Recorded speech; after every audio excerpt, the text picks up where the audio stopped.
Good morning po sa ating lahat. Nakapokus po sa ating camera ngayon.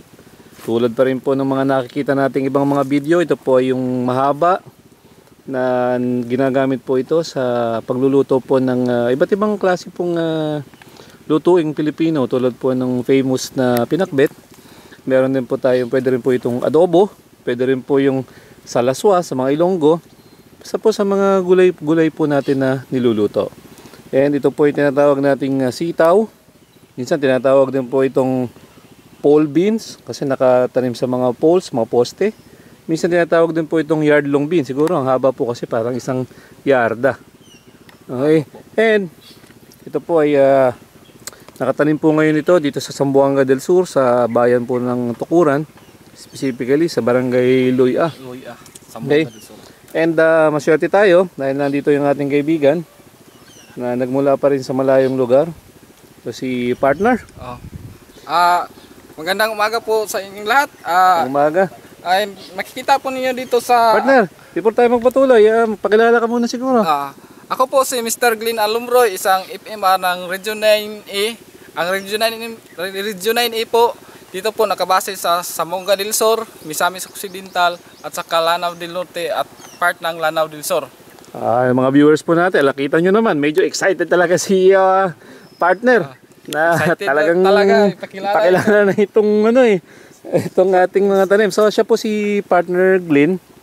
So pag-usapan po natin tungkol po dito sa sitaw. Tawagin na lang po natin sitaw. Pero dito po ba, partner, dito ba sa area nyo, sitaw din ang tawag dito? Sitaw din, sir. Sitaw? Sitaw. Okay, sige. Batong at saka sitaw. Batong, kuminsan, batong. Yun, batong daw. Tawagin natin batong para local dialect tayo. Okay, partner, mahirap pang alagaan itong batong, sitaw. Hindi naman medyo mahirap alagaan itong batong kasi katulad nyo makita ninyo dito yung technology po dito sa ating farmers dito sa bayan ng Tukuran, yung pagtatanim ng batong kasi magkaroon tayo ng trellis at saka trellis. Okay, pag sinabing trellis, yan yung balag. Nakita natin, yan po yung ginagapangan ng ating mga sitaw. And paano ba yung nila, trellis dito? Sa kanilang trellis po, nilagyan po nila itong tire wire dito sa taas. Kasi itong may wire dyan, ayan yung kalambre. Alambre. Na nakatali dito sa ito, ano yung poste na nagamit dito? Ito po yung tinatawag na karamihan dito yung yung parang puno lang. Puno yan, hanggang sa baba. At minsan naman yung bamboo na ginagamit nila. Bamboo. Kawayan. Pwede rin. Okay. So, mga ilang days na ba ito? Makikita ninyo dito mga 50 to 65 days na itong days na to. Na-harvestan na ito? Na-harvest na ito. Mga ilang beses na kaya na-harvestan? Mga 10 times? 10 beses na. So, ang dami na palang kinita dyan nung... dami na. Tulad niya, yung hawak mo partner, ito nga, actually, harvestable na ba ito? Hindi pa. Hindi pa. Lagot ka sa may-ari nito.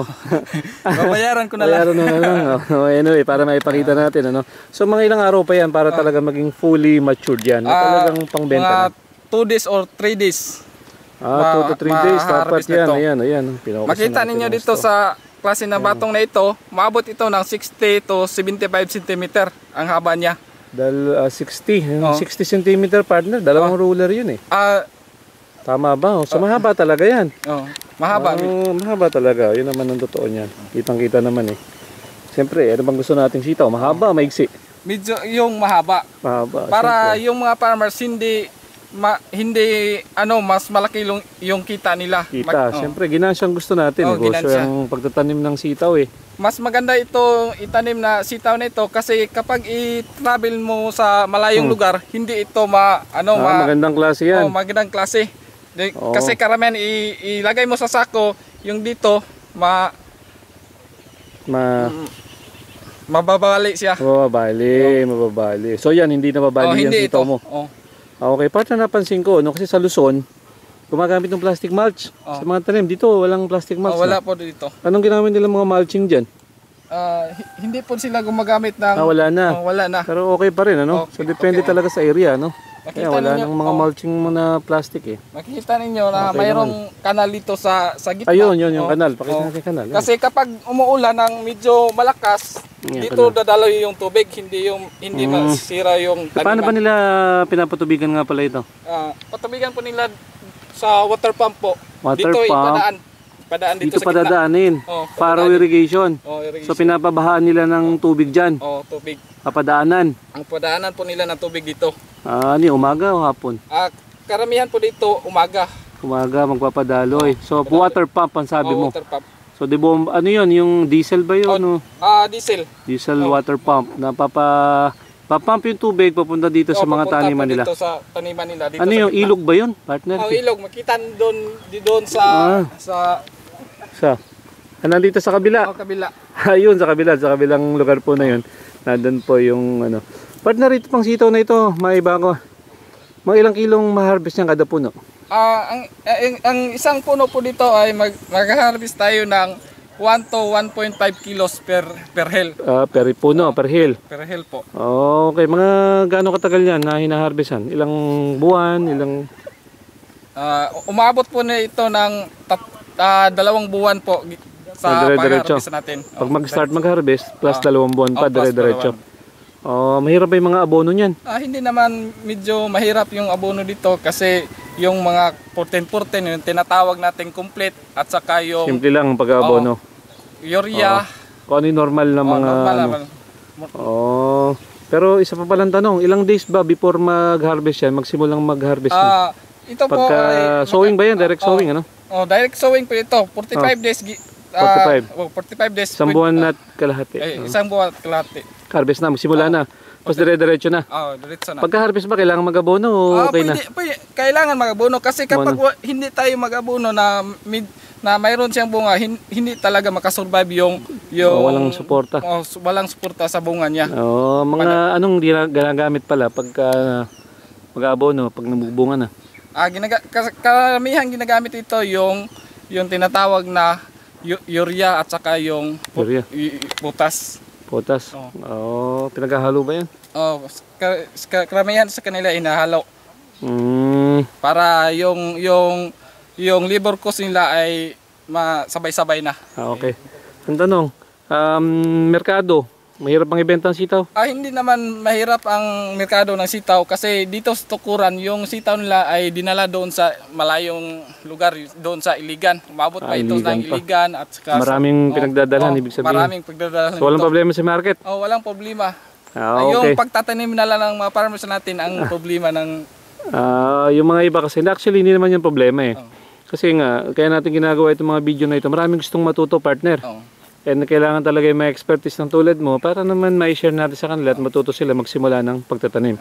Ngayon partner, siyempre very basic yung tinuturo natin dito at pinapakita yung itsura ng mga tanim. Ngayon, kung sakali ba na magpaturo pa sila sa'yo, pwede ka ba nilang tawagan? Pwede naman akong tawagan o i-text sa aking cell number dahil isa rin yung priority namin na makatulong sa mga farmers at umunlad yung kabuhayan nila. Sige. I-text niyo ako sa cellphone number 0917-5545-281.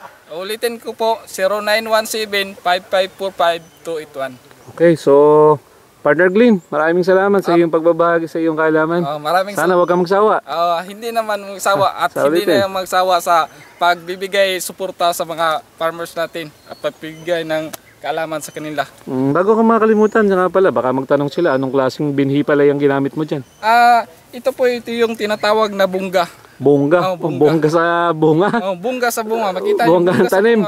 Bunga. Marami itong bunga at saka mas mataas yung kita nyo. So pag sila, saan mabibili yan? Mabibili po natin dito sa Sambonga del Sur, doon sa William Enterprises at saka Farmers. Dyan sa area mo, ano? Sa area. Pero sa ibang pwede mong sabihin, pabili nga ako ng sitaw na bongga. Okay na yan?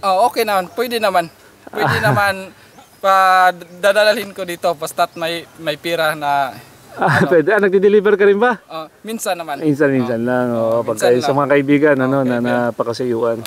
Okay, so sa muli maraming salamat sa iyo, Partner Glenn. Maraming salamat talaga sa taga-subaybay ng ating programa na ito at saka sa mga farmers na gustong matutong magtanim ng gulay. Subukan po natin magtanim ng sitaw na Bunga. Salamat po. Salamat.